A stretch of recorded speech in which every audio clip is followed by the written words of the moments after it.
상무님보다 조금 더 쿨한 김종욱입니다. 네, 반갑습니다. 자, 저는 오늘 윈도우스 10 앞에서 뭐 좋은 말씀 많이 해주셨는데 저는 이제 윈도우스 10을 어떻게 하면 잘 사용할까 하는 부분들에 대해서 설명을 해드리려고 합니다. 윈도우스 10이 되기 이전에는 그냥 PC의 운영체계였다면 윈도우스 10이 되면서 하나의 플랫폼이 되었다라고 말씀을 드릴 수가 있을 것 같은데요. 가장 첫 번째 단어로 제가 사용하는 단어가 바로 모빌리티라고 할 수가 있습니다. 자, 예전에 우리가 제일 처음 컴퓨터가 나왔을 때는 이 그림처럼 사용을 했습니다. 컴퓨터 한 대를 사용하기 위해서는 사람들이 줄을 서 있었고요. 아니면 멀리 전화선으로 연결해서 메인프레임에 접속해서 사용을 했습니다. 그러다가 PC가 책상 옆에 오고 책상 위에 올라오고 이제는 들고 다니고 스마트폰이 되고 그리고 이제는 온몸에 착용하는 웨어러블 시대까지 된 거죠. 그래서 이런 흐름을 본다면 모든 디바이스는 모든 기술은 사람에서부터 멀리 시작해서 점점 사람으로 가까워지고 있다라고 말씀을 드릴 수가 있을 것 같은데요. 마이크로소프트가 얘기하고 있는 모빌리티란 그 각각의 사람들이 각각 필요할 때 그 장소에서 그리고 그 상황에 가장 적합한 디바이스를 바로 사용할 때 어색함이 없이 그리고 가장 적절하게 활용할 수 있는 게 바로 모빌리티라고 생각을 합니다. 자, 그런 면에서 봤을 때 이 윈도우스 10의 이 모빌리티는 굉장히 탁월합니다. 이게 스마트폰이 될 수도 있고 혹은 태블릿이 될 수도 있고 그리고 PC가 될 수도 있고 그때그때 맞는 것들을 바로 사용을 할 수가 있게 된 거죠. 자, 이런 모빌리티의 컨셉을 가장 잘 보여줄 수 있는 기능이 바로 여기에서 얘기하고 있는 이 컨티니움이라고 하는 기능입니다. 컨티니움은 자, 윈도우즈 7 아직까지 많이들 사용을 하시고 계신데 윈도우즈 7을 사용하시는 분들은 데스크탑에 시작 메뉴가 나오는 그런 환경이 굉장히 익숙하실 거고요.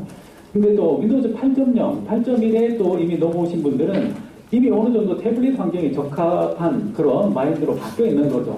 그러면 이 두 부류의 사람들을 어떻게 하면 잘 흡수할 수 있을까? 혹은 사람들의 패턴에 따라서 윈도우는 어떻게 잘 변화할 수 있을까? 이런 부분들을 가장 잘 설명할 수 있는 기능이 바로 여기서 얘기하고 있는 컨티니움입니다. 자, 제가 컨티니움 기능을 먼저 데모로 잠깐 보여드리도록 하겠습니다. 자, 지금은 이제 이 PC에서 여러분들이 만약에 PC를 사용하다가 키보드를 뗐다 붙였다 할 수 있는 그런 머신들 있죠. 그런 경우에는 키보드를 떼게 되면 바로 이렇게 태블릿 모드로 바뀌게 됩니다. 자, 이때부터는 터치를 활용을 해서 바로 이런 것들을 활용할 수 있는 환경으로 바뀌게 되는 거죠. 그러면 태블릿을 이렇게 안고 들고 다니면서 자연스럽게 터치 환경으로 사용을 할 수 있게 되는 겁니다. 자, 그러면 다시 데스크탑으로 돌아온다면, 다시 데스크탑으로 돌아오게 되면 여기에서 얘기하고 있는 이 태블릿 모드가 꺼지면서 다시 이런 일반적으로 우리가 윈도우즈 7에서 사용하는 것과 동일한 형태의 데스크탑을 사용을 할 수가 있습니다. 자, 지금 시중에는 이미 이런 태블릿도 됐다가 PC도 됐다가 그러니까 태블릿의 어떤 휴대성 그리고 PC가 가지고 있는 생산성을 같이 가지고 있는 좋은 디바이스들이 많이 있습니다. 그래서 그런 디바이스들을 키보드를 떼면 태블릿스럽게 그리고 키보드를 다시 붙이면 PC로 생산성 있게 사용할 수 있는 이런 환경이 제공이 됩니다. 저렇게 됐을 때 또 한 가지 달라지는 점이 뭐냐면 사람들이 데스크탑에서 사용하는 방식하고 그리고 또 태블릿을 사용하는 거하고 사용하는 패턴 자체가 틀리다는 겁니다. 자, 어떻게 틀리냐면 여기서 제가 앱을 하나를 이렇게 실행을 시켰어요. 자, 이제는 브라우저도 하나의 앱이라고 할 수 있죠. 다음에 또 하나의 앱을 더 실행을 시켜보면 자, 이렇게 금융 앱이 이렇게 실행이 됐습니다.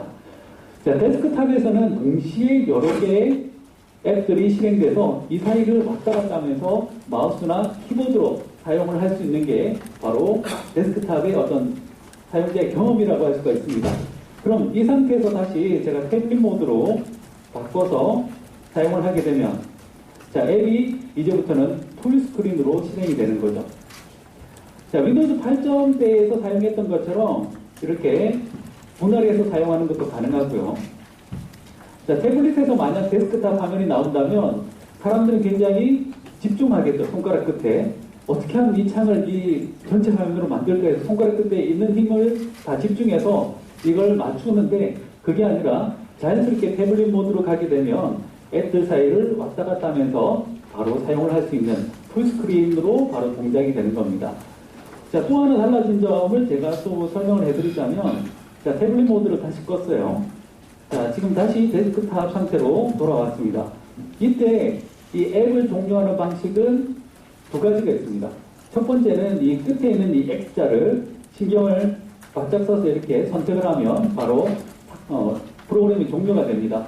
또 다른 방법은 Alt하고 F4를 누르면 바로 프로그램이 종료되는 단축키가 있었죠. 자, 태블릿 상태에서는 어땠을까요? 윈도우즈 8.0대에서는 앱을 종료할 때는 위에서 아래로 긁어내리면 프로그램이 종료가 됐습니다.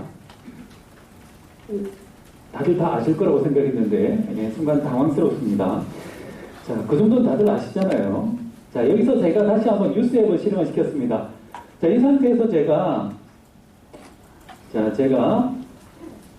다시 태블릿 모드로 바꿨습니다.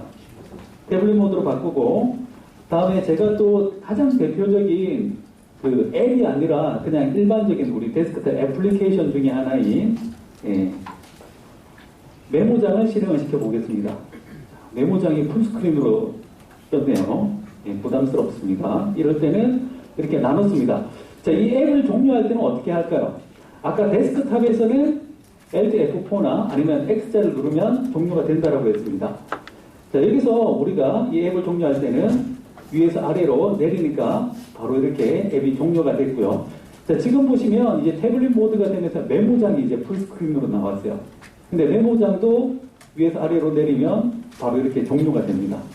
그래서 이제는 태블릿 모드에서는 이게 앱인지 아니면 데스크탑 프로그램인지 신경 쓸 필요 없이 태블릿 모드에서는 태블릿스럽게 그냥 쭉 사용을 하시면 됩니다. 그리고 데스크탑 모드에서는 가장 데스크탑스럽게 계속 사용하시면 동일한 방식으로 사용을 할 수가 있게 된다는 겁니다. 이건 뭐냐면 새로운 혁신과 더불어서 사용자들이 사용할 수 있는 관성을 그대로 허용하겠다는 뜻입니다. 그래서 컨티뉴um 기능은 8인치 태블릿 혹은 10인치 태블릿을 가지고 밖에서는 태블릿으로 가볍게 업무를 보고 또 안에 들어와서는 키보드하고 마우스하고 그리고 외부 모니터를 연결해서 작업을 하시는 분들에게 굉장히 좋은 기능으로 다가오게 될 거고요. 각각의 성격에 맞게 잘 사용할 수 있는 그런 기능이 될 것 같습니다. 자, 일단 제가 태블릿 모드를 끄고 다시 파워포인트로 돌아왔습니다. 자, 이 컨티뉴엄 모드가 지금은 보여드릴 수는 없지만 폰에서도 지원이 됩니다. 그래서 앞으로 나올 윈도우즈 폰에서는 컨티뉴엄 4 윈도우즈 폰이 지원이 될 겁니다. 자, 이런 경우에는 연결을 하시게 되면 그 폰을 외부 모니터에 연결하는 순간 폰의 화면이 외부 모니터에 저렇게 나오고요. 저 데스크탑 환경에서 바로 폰에 있는 오피스나 다른 애플리케이션, 앱들을 활용을 해서 바로 자연스럽게 업무가 진행될 수 있도록 그렇게 하고 있습니다. 자, 여기에서 시작 메뉴가 폰 화면으로 바뀐 것 외에는 거의 동일한 환경이 지원이 됩니다. 그래서 좀 더 가볍게 사용할 수 있는 그런 환경들이 앞으로 지원될 예정입니다. 자, 앞에서 시연을 했고요. 자, 또 안에 또 중요한 것 중에 하나가 사람들이 이제는 디바이스를 굉장히 많이 들고 다닙니다. 심지어 뭐 태블릿이나 스마트폰은 저희 집사람보다 저하고 더 많은 시간을 함께 하고 있어요. 그렇죠? 사실 몇 시간 못 봤습니다. 이번 주 들어서는. 근데 디바이스는 심지어는 집에서도 집사람하고 함께 할 수 없는 화장실까지 같이 가는 그런 디바이스죠. 그래서 굉장히 개인적인 정보들이 많다는 겁니다. 그러면 로그인은 어떻게 할 거냐라는 문제가 있는 거죠. 그래서 보안을 높이면 편의성은 떨어지는 건 당연한 겁니다. 그래서 우리는 그걸 참고 지냈어요. 그래서 그걸 참고 지내지 않기 위한 방법들을 제가 설명을 해드리겠습니다. 자, 일반적인 로그인 환경이라고 하면 뭐 암호를 쓰는 게 일반적이죠. 그렇죠? 근데 암호화 수준을 높이기 시작하면 사람들은 암호를 만드는 창작의 고통이 시달리기 시작합니다. 그리고 그 창작의 고통을 넘어서 이제 입력할 때 힘들어지기 시작하죠. 자, 그래서 나온 방식이 자, 여기 보시면은 자, 이제 로그인 방식이 몇 가지가 나오게 되는데 그 중에 하나가 이제는 핀 번호를 이용하는 방식이 지원되기 시작합니다. 자, 여기에서 제가 방금 핀 번호를 이용해서 로그인을 했는데 이게 기존의 암호하고 어떤 차이가 있을까요? 가장 큰 차이점은 이 핀 번호를 이용하는 방식은 패스포트라는 기술을 이용을 하고 있습니다. 이건 공개키 방식의 암호화를 사용을 하고 있고요. 그리고 그 암호화 키는 어디에 저장이 되어 있냐면 제 PC의 보안을 담당하고 있는 TPM 칩 안에 저장이 됩니다. 그래서 제가 방금 로그인 할 때 제 인증 정보가 네트워크를 타고 하나도 전송되지 않았습니다. 그래서 굉장히 안전한 방식으로 보안이 되고 있다라고 보시면 됩니다. 자, 이걸 어디에서 설정을 할까요? 그 설정을 이때까지 하기 위해서는 컨트롤 판넬에 가서 많이 하셨죠. 여기에서는 설정이라는 메뉴가 따로 있습니다. 여기 시작 메뉴에서 여기에 보시면 이렇게 설정을 사용을 하실 수도 있고요. 아니면은 여기 액션 센터에서 설정을 사용할 수도 있지만 저는 여러분들한테 또 다른 모습을 보여드려야 되기 때문에 좀 프로처럼 보이기 위해서는 단축키를 써야 됩니다. 그래서 윈도우 키하고 I 키를 누르면 바로 설정 메뉴가 나옵니다. 자, 윈도우 10이 되면서 설정 메뉴가 깔끔하게 정리가 됐는데, 자, 이 중에서 제가 계정을 눌러보면 로그인 옵션을 여기다가 지정을 할 수가 있습니다. 자, 저는 여기서 핀을 지정을 했고요. 핀을 지정을 하고 나면 추가적으로 사용할 수 있는 옵션이 두 가지가 더 있습니다. 이 두 가지 옵션, 윈도우즈의 헬로우 안에 보면 이렇게 두 가지 옵션이 있는데 지문과 얼굴이 있습니다. 이제는 제 얼굴 자체가 하나의 인증 정보가 되는 거죠. 자, 이 두 가지도 모두 패스포트 기반의 기술을 사용하고 있습니다. 그래서 제 안면에 관한 정보, 그리고 제 지문에 관한 정보, 이런 것들도 전부 다 TPM 칩 안에 들어갑니다. 만약 여러분들이 쓰시고 계신 디바이스에 TPM 칩이 없다면 가장 보안이 잘 되고 암호화 수준이 높은 단계로 해서 가장 안전한 장소에 따로 보관을 하고 있습니다. 그래서 일단은 보안에 대해서는 굉장히 높은 수준이다라고 이해를 해주시면 될 겁니다. 그러니까 이 지문은 많이 보셨을 테니까 일단은 얼굴을 한번 보도록 하겠습니다. 자, 얼굴을 인식하기 위해서는 이때까지 카메라 같은 거 많이 사용해 보셨죠? 스마트폰에서도 안면 인식 기능 같은 걸 많이 사용을 했을 텐데, 자, 여기 보시면은, 자, 여기 보시면 제가 이 삼각대 끝에다가 카메라를 하나 달아놨습니다. 인텔 리얼센스 카메라고요. 자, 이 카메라에 지금 이제 불이 들어와 있는데, 저기 제가 얼굴 한번 내보겠습니다. 자, 바로 로그인이 되죠. 눈 깜짝할 사이에 제 안면이 인식이 된 겁니다. 자, 믿을 수가 없다면 다시 한번 보여드릴게요. 다시 한번 잠그고, 얘가 막 찾고 있어요. 찾고 있는데 들어갑니다. 바로 로그인이 돼서 풀립니다. 굉장히 빠르죠? 자, 이거 짜고 치는 고스톱이 아닐까라고 생각을 할 수도 있기 때문에 제가 제 대역을 한 명 불러보도록 하겠습니다. 제 동생인 김영웅을 불러보도록 하겠습니다. 일단 잠궈 놓고요. 네, 영웅씨. 네, 나왔습니다. 네, 사진을 이용해서 로그인을 해보도록 하겠습니다. 자, 그런데 사진을 아무리 가져다 대도 얘는 전혀 미동도 하지 않습니다. 왜냐하면 얘는 살아있지 않기 때문에 반응이 없는 거예요. 이 리얼센스 카메라에는 기본적으로 적외선 센서와 그리고 레이저 스캐너가 함께 들어있습니다. 그래서 살아있는 사람이 가지고 있는 특징들이 있죠. 일단 열이 있어야 되고, 그리고 이 안면에 대한 불구까지 함께 있어야지 로그인이 가능합니다. 자, 그래서 이거는 아무리 해도 로그인이 되지 않다가 그냥 제가 들어가면 바로 이렇게 락이 풀립니다. 자, 이런 것들은 굉장히 편리하겠죠. 예전에는 한참 그런 것들이 있었죠. 한참 안면 인식되는 폰이 나왔을 때 이제 잠겨 있으면은 그 사람 사진에다 갖다 대면 풀리고 이런 식으로 굉장히 보안성이 낮았습니다. 근데 이 윈도우 헬로우에서 지원하는 이 안면 인식의 기본 스펙 자체는 굉장히 높은 보안을 지원을 합니다. 자, 이런 경우에 또 이런 질문을 하시는 분이 있을 거예요. 지나가다가 휙 쳐다보면 바로 풀립니다. 실제로도 감도가 굉장히 좋아서. 그래서 휙 풀리지 않게 하기 위해서는 옵션을 줄 수가 있어요. 앞에 서서 고개를 좌우로 흔들어야 풀리는 옵션도 따로 있습니다. 자, 그래서 이 윈도우즈 헬로우를 이용하시면 굉장히 손쉽게 로그인을 하실 수가 있습니다. 자, 그러면 윈도우즈 헬로우를 사용하기 위해서는 반드시 이런 카메라가 필요할까요? 그렇지는 않습니다. 지금 밖에 나가보시면 아까 전시되어 있는 그 헬로우 쪽에 있던 그 노트북이 하나 있을 거예요. 그 노트북에 자세히 보시면 앞에 방금 제가 설명해드린 3개의 센서가 있습니다. 적외선과 레이저와 그리고 화상 캠이 붙어있는 노트북이 있습니다. 그 안에는 이미 윈도우 헬로우를 지원하는 카메라가 내장되어 있는 노트북이 있고요. 앞으로 해당되는 노트북들도 많이 출시가 될 걸로 보입니다. 그래서 굉장히 편리하겠죠. 밖에서도 노트북을 이렇게 바로 열었을 때 바로 나를 알아보고 창이 쫙 펼쳐지면서 바로 풀리는 겁니다. 방금 보시다시피 뭔가 계산하고 재고 이런 시간이 아니에요. 그냥 딱 보자마자 바로 풀린다는 거죠. 그래서 이제부터는 컴퓨터 앞에 앉기만 해도 자동으로 로그인되는 그런 세상을 보실 수가 있을 겁니다. 자, 로그인까지 설명해 드렸고 윈도우즈 헬로에 관한 얘기를 해드렸습니다. 자, 이제는 뭘 설명을 해드릴 거냐면 이제 그 사람들은 점점 더 자기 개인화되어 있는 그런 디바이스를 원합니다. 분명 이런 PC나 이런 것들은 기성품이긴 하지만 자기한테 가장 잘 맞는 형태로 커스터마이징해서 사용을 한다는 거죠. 그래서 그 가장 잘 커스터마이징 할 수 있는 기능 중에 하나가 바로 시작 메뉴입니다. 자, 사실 이 윈도우스 10 얘기하면 빼놓을 수 없는 얘기가 바로 이 시작 메뉴입니다. 자, 제가 이 시작 메뉴를 한번 실행을 시켜볼게요. 자, 굉장히 반갑죠? 돌아온 시작 메뉴. 근데 그냥 시작 메뉴가 들어온 게 아니라 옆에 보시면은 시작 메뉴 옆에 앱을 사용할 수 있는 공간도 함께 생겼습니다. 그래서 여기에서 저는 뭔가를 실행하지 않았는데도 불구하고 지금 현재 뉴스도 볼 수도 있고요. 지금 아침에는 비가 굉장히 세게 내렸는데 지금의 날씨는 26도에 약한 비가 내리고 있다라는 것들을 바로바로 방금 25도로 바뀌었네요.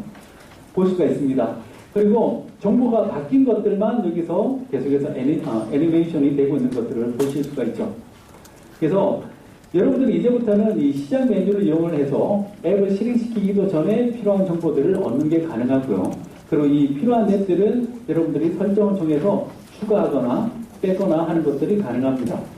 자, 여기서 제가 이 날씨 앱 같은 경우에 크기를 크게 이렇게 바꾸면 날씨에 대한 정보를 좀 더 자세하게 볼 수 있게 사이즈가 커진 파일을 볼 수가 있습니다. 그래서 자기가 중요하다고 생각하는 앱들의 사이즈를 좀 더 키우는 게 가능합니다. 자, 제가 사이즈를 키우고 나니까 이번 주말에는 놀러 가기 힘들겠네요. 네, 이런 것들을 바로바로 확인을 할 수가 있습니다. 자, 그런데 자, 여기 보시면은 이렇게 내 생활 한눈에 보기라고 이렇게 타이틀이 있고 엔터테인먼트 이렇게 돼 있죠.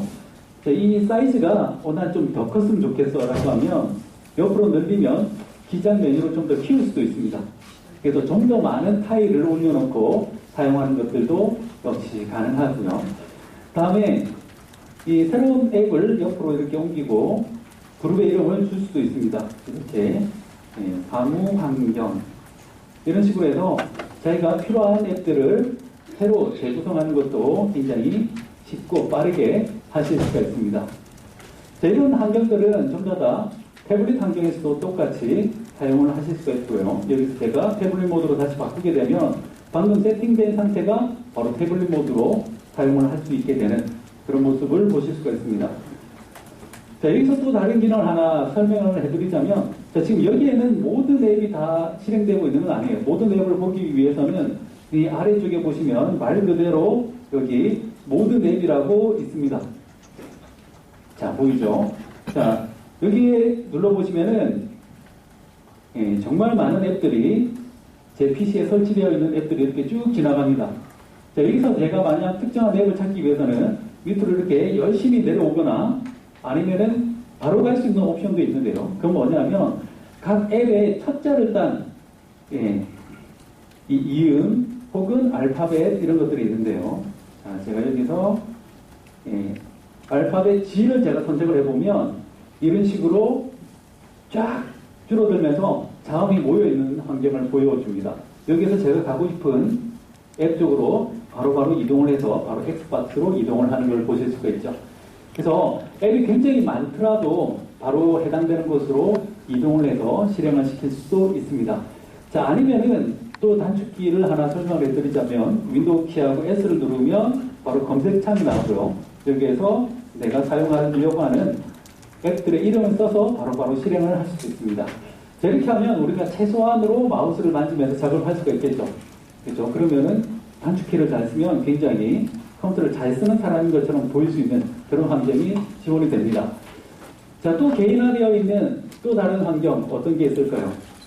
자, 빼놓을 수 없는 설명 하지만 굉장히 부담스러운 설명, 바로 코타나입니다. 예, 코타나는 아직까지 한국어가 지원이 되지 않습니다. 그래서 지금 이 부분은 영어로만 해야 되는데, 아시다시피 저는 내수용 직원이라서 예, 제 말을 잘 안 듣더라고요. 그래서 굉장히 부담스럽긴 한데 예, 모르겠습니다. 잘 될지는. 자, 이 코타나 같은 경우에는 그냥 음성 인식하는 그런 엔진이 아니라 음성을 받아들여서 뒤에서 검색을 하고 그 개개인의 어떤 정보와 상황에 맞춰서 정보를 줍니다. 그래서 개개인의 위치 정보, 그리고 개개인의 어떤 일정, 그리고 그 사람의 사용되어 어떤 취향에 따라서 대답을 각기 다르게 하기 시작합니다. 그야말로 그 백그라운드에서 사람들을 이해하기 위해서 머신러닝을 열심히 하고 있다라고 보시면 될 것 같은데요. 자, 여기 보면 몇 가지 예제가 나옵니다. 자, 투말로에 어떤 일정이 있느냐 이런 것들을 물어보면 대답을 해주기도 하고요. 다음에 내가 만약 다음에 슈퍼마켓 같은데 식료품점에 가면 계란을 사라고 알려줘라고 하면 그 위치 정보를 이용해서 가까이에 가면 계란을 사세요라고 알려주기 시작하는 겁니다. 자, 다음에 또 이런 것도 가능합니다. 마이크로소프트의 주식이 오늘 얼마인가 이런 것들도 알려주기 시작합니다. 그래서 이런 질문들은 사실 얘기하다 보면 굉장히 좀 웃기죠. 그렇죠? 그래서 이런 질문 말고 이런 것도 가능합니다. 자, 내가 사용한 파워포인트 중에서 작년에 작성한 걸 찾아줘 라고 하면 내 디렉토리에서 파워포인트를 찾아서 작성 일자가 작년으로 되어 있는 것들을 다 찾아줍니다. 자, 이건 파일에 있는 메타 정보를 이용을 해서 찾아주기도 하고요. 그 다음에 또 다른 방식 중에 하나는 내가 작성한 파워포인트 중에서 IoT라는 키워드가 들어있는 걸 찾아줘 라고 하면 그 파일 안에 있는 IoT라는 키워드를 바로 찾아서 알려주기도 합니다. 이런 것들은 어떻게 해서 가능하느냐면 일단 기본적으로 오피스 파일들은 표준적인 파일로 되어 있습니다. 표준적인 XML 파일로 되어 있어서 평소에 계속 인덱싱을 하고 있어요. 그래서 키워드를 주면 바로 서치를 해서 그 결과를 보여주기도 합니다. 자,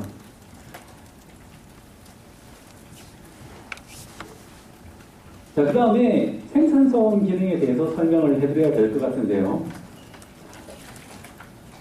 생산성 기능은 가장 제가 추천해드리는 기능 중에 하나가 바로 이 버추얼 데스크탑이라고 영어로 쓰고요. 한국말로는 가상 데스크탑이라고 이야기를 합니다.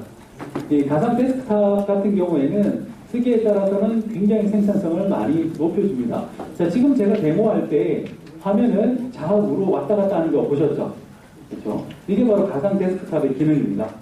자, 이렇게 데모를 하기 위한 바탕화면이 있고, 그 다음에 여러분들한테 보여드리기 위한 파워포인트의 바탕화면이 하나가 이렇게 있는 겁니다. 자, 제가 이걸 잠깐 이렇게 자, 눌러보면은 지금은 이제 바탕화면이 이렇게 두 개가 있는 게 보이시죠? 하나는 비어있는, 제가 데모를 하기 위한 바탕화면이고, 자, 여기에는 파워포인트를 위한 바탕화면이 이렇게 있는 걸 보실 수가 있습니다. 자, 필요하다면 바탕화면을 더 추가를 하실 수도 있어요. 그래서 세 번째 바탕화면에는 자, 앱을 하나를 실행시켜 보겠습니다. 자, 이렇게 음악 앱을 실행시켜 놓고, 자, 이 이전 데스크탑, 이번에 두 번째 데스크탑으로 가보면 비어 있고요. 그리고 첫 번째 데스크탑으로 가보면 파워포인트가 실행되고 있는 게 보입니다. 자, 이걸 역시 마우스로 왔다 갔다 하게 되면 생산성이 떨어지죠. 그래서 역시 단축키를 사용을 하실 수가 있습니다.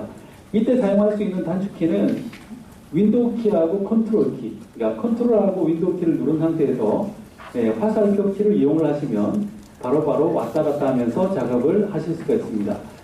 제가 뭐냐면 내 화면이 작더라도 이 모니터가 수십, 수백 대 붙어 있는 것과 같이 사용을 하실 수가 있습니다.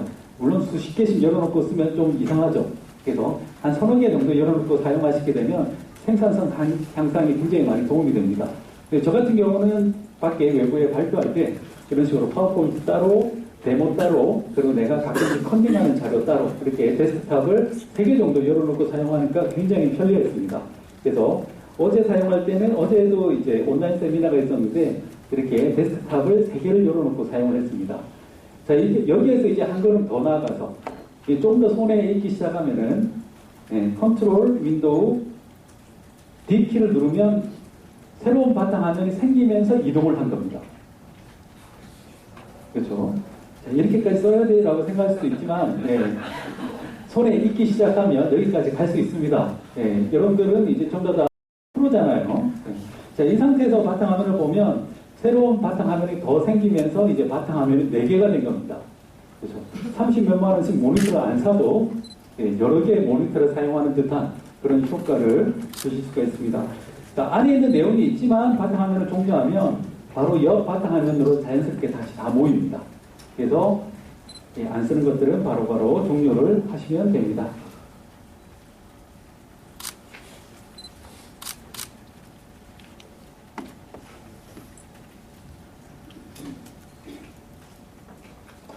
자, 이제 또 다음으로 넘어가도록 할게요. 자, 이번에는 액션 센터에 대해서 설명을 해드릴 겁니다. 자, 이제 윈도우는 굉장히 모빌리티의 성격이 강한 운영 체계가 되었습니다. 그래서 필요한 것들을 그때그때 바로 확인을 할 수가 있어야 되고요. 그리고 또 불필요한 기능들이나 필요한 기능들을 빨리 접근해서 해결을 해야 됩니다. 그래서 이런 액션을 위한 곳이 바로 액션 센터라는 게 이렇게 생겼습니다. 자, 여기 하단에 보면 여기에는 자, 이게 액션 센터입니다. 지금 새로운 알림이 없다라고 나오는데 자, 눌러보면 여기 상단을 보면 방금 제가 업데이트를 설치했다라는 알림 메시지를 볼 수가 있습니다. 그러니까 뭐 기존의 안드로이드 폰이나 iOS에 보면 상단에 그 알림 센터가 나오죠. 그렇죠? 그거하고 동일한 기능이 여기 알림 센터에 와 있습니다. 자, 그리고 아래쪽에 보면 이제 내가 자주 사용하는 기능들 껐다 켰다 할 수 있도록 이 액션 센터에 다 모여 있습니다. 자, 태블릿 모드, 다음에 또 연결은 어떻게 할 건지, 다음에 메모는 어떻게 할 건지, 그리고 모든 설정, 저기가 바로 설정에 해당되죠. 그 다음에 와이파이나 방위 금지 모드나 비행기 모드 등을 여기서 사용을 할 수가 있습니다. 그래서 뭐 비행기를 탈 때 가볍게 비행기 모드를 여기서 눌러서 비행기 모드로 바꾸고 사용을 하시면 되겠죠. 자, 제가 자주 사용하는 기능 중에 하나는 여기에서 메모를 누르면 바로 원노트가 나옵니다. 그래서 원노트를 찾아가는 게 아니라 액션 센터에서 언제 어디서나 액션 센터에서 바로 원노트를 불러내서 바로 기록을 한다든지 하는 것들을 할 수가 있고요. 이렇게 빨리 불러내서 기록해 놓은 것들은 역시 원드라이브를 이용해서 다 싱크해서 어떤 디바이스에서도 바로바로 활용을 할 수가 있습니다. 자, 이런 연결 자체가 어떤 모빌리티라는 특성을 그대로 다 잘 살려주고 있습니다. 자, 그래서 액션센터 그냥 조그마한 아이폰이라서 일반인들은 잘 안 보고 넘어갈 수 있는데 꼭 한번 눌러보시면 그 안에 좋은 기능들이 많이 들어있습니다. 자, 새로운 앱들도 많이 추가가 되어 있습니다. 자, 메일 앱이나 일정 앱이 많이 개선이 됐고요. 그 다음에 영화나 TV 앱들도 좋아졌습니다. 그리고 음악 앱도 많이 좋아졌습니다. 많이 예뻐졌어요. 그래서 이런 기능들을 하나씩 사용을 해보시면 도움이 될 것 같습니다. 자, 그러면 제가 메일 앱을 한번 실행을 시켜볼게요. 여기에서 제가 여기는 이 메일 앱을 실행을 시켜보면 역시나 기대에 부합하듯 스팸 메일이 하나가 와 있습니다. 그렇죠? 오늘의 긴급 공수. 근데 이렇게 보다 보니까 19인치 LED TV가 이건 PPL인가요? 이런 것들이 갑자기 사고 싶어요. 그러면 누르면 바로 이렇게 웹사이트에서 바로 나옵니다. 그렇죠? 그러면 이걸 결제하기에 앞서서 더 중요한 건 뭘까요? 결제보다 더 무서운 아내한테 결제받는 과정을 거쳐야 됩니다. 그렇죠? 아내에게 결제를 받기 위해서는 어떤 식으로 사용을 하냐면 지금 실행되고 있는 이 브라우저가 엣지입니다. 그래서 여기에서 상단에 있는 이 웹 메모 작성이라고 하는 이 버튼을 누르게 되면 바로 여기에서 표시를 할 수 있게끔 나오는데요. 자, 요거 가격 좋네요. 싸다. 요까지 붙여야 될 것 같아요.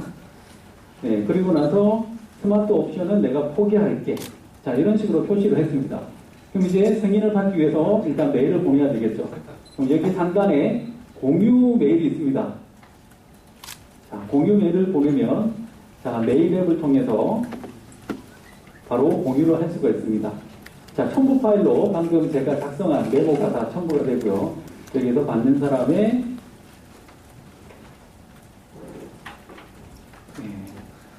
집사람 이름을 이렇게 해서 외부에 노출했네요.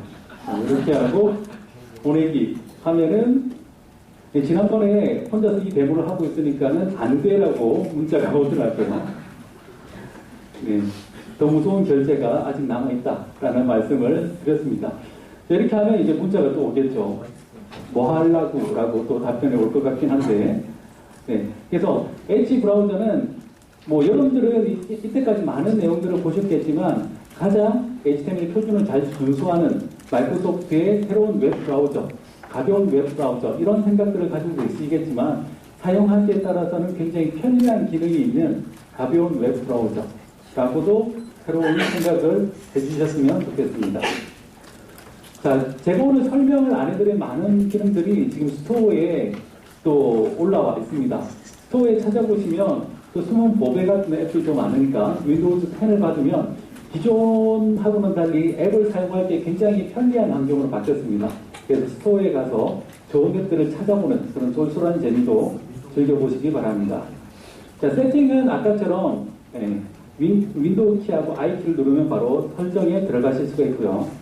한 가지 제가 팁을 알려드리자면 나는 너무 이 설정에서 찾아 들어가는 것이 익숙하지가 않아 라고 하면 저기 설정 찾기에도 뭐 마우스 이렇게 찾아서 검색해서 내가 필요한 설정을 찾아갈 수도 있고요. 이것도 익숙하지 않아요. 그럴 때는 역시 시작 메뉴에서 컨트롤 판넬 혹은 제어 판넬이라고 쓰면 기존에 사용하던 제어판도 그대로 남아 있습니다. 그래서 편리한 방식으로 사용을 해서 설정을 하실 수가 있습니다. 자, 그래서 제가 오늘 설명해드린 내용들이 바로 이런 것들이었죠. 자, 모빌리티. 점점 더 사람들은 이제부터는 이동하다가 그때그때 자기한테 맞는 니즈에 해당하는 적절한 디바이스를 바로바로 이용을 합니다. 그래서 이런 부분에 있어서 가장 적합한 운영체계로 바로 윈도우즈 10이 나왔다라는 말씀을 드리고 싶고요. 다음에 가장 개인화되어 있는 디바이스, 그리고 가장 생산성이 좋은 디바이스를 위한 OS가 바로 윈도우즈 10입니다. 자, 여기 보면 뭐 이건 너무 흔하긴 한데 One More Thing이 있죠. 그렇죠. 이제는 누구나 다 한다는 바로 그 One More Thing. 자, One More Thing을 위해서 한 가지 준비한 게 있는데요. 윈도우즈 10이 제가 저 말고 또 다른 데서도 이제 IoT 디바이스도 지원한다라고 말씀을 드렸습니다. 그래서 IoT 디바이스에는 여기 나와 있는 라즈베리 파이가 바로 IoT 디바이스의 하나라고 제가 설명을 해드릴 수가 있는데, 자, 여기 보시면 제 손에 라즈베리 파이 2가 있습니다. 그래서 여기에 올라가는 윈도우 10 버전이 바로 저기서 얘기하고 있는 윈도우즈 10 IoT 코어입니다. 그러면 여기에서 데스크탑 앱을 만들듯이 아니면 윈도우즈 앱을 만들듯이 앱을 만들어서 올리면 바로 라즈베리 파이를 동작을 시킬 수가 있습니다. 그래서 제가 간단하게 아주 간단하게 뭔가를 만들어 왔는데, 이게 그 페리스 휠이라고 해서 우주 관람차죠. 그래서 이걸 동작을 시켜보도록 하겠습니다. 그러니까 일단은 PC를 옮기고, 아까 밖에서 전시를 하고 있어서 약간 선이 빠져 있을 수도 있는데 걱정이 됩니다.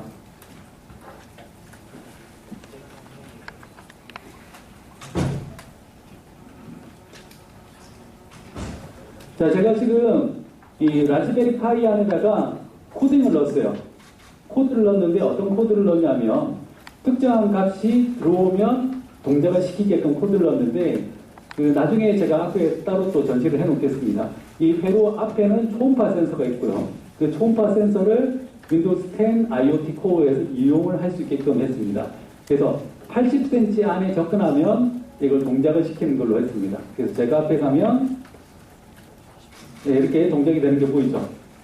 그리고 나서 빠져나가면 멈춥니다.